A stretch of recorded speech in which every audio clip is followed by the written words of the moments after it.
Sa ibang balita, nagpaabot na ng pag-alma ang Department of Foreign Affairs sa China kasunod ng pagbangga ng barko nito sa BRP Teresa Magbanwa sa Escoda Shoal. Pinag-iisipan na rin ng kagawaran ang pagdulog sa Arbitral Tribunal. At nakatutok si Ivan Mayrina. Ikinagulat maging ng Department of Foreign Affairs ang 3 beses sa pagbangga sa BRP Teresa Magbanwa, isang barko ng Philippine Coast Guard nitong Sabado. Dati-rati kasi, mga resupply mission lang ang target ng agresibo aksyon ng China. We have made the necessary approaches to China in terms of contacting them through various means to express our complaint and displeasure at this what happened over what was basically just innocent movement by Philippine vessel.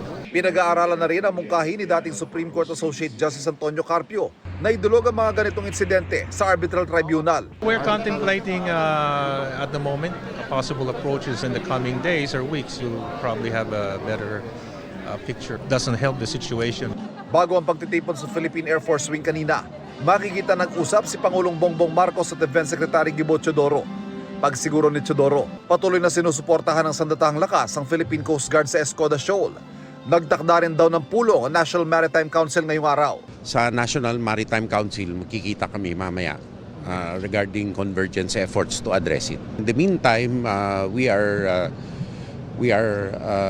of course supporting the efforts of the Philippine Coast Guard in the area. Ilang buwan nang nag-iisa sa Escoda Shoal ang BRP Teresa Magbanwa at mananatiling nakaangkla roon. Yan ay kahit binangga at kahit napapalibutan ng barko at bangka ng China, batay sa pinakahuling monitoring ng Philippine Navy. Binabantayan natin sapagkat may mga reports yan dati na may mga piled up crash corals. Tinitiyak natin na ito hindi man-made. Kaya naandun tayo. So far naman, yung ating Coast Guard manatili na andun. Ang Navy naman at yung Air Force ay nag-increase ng ating patrolya doon by sea and by air. Para sa GMA Integrated News, Ivan Mayrina, nakatutok, 24 oras.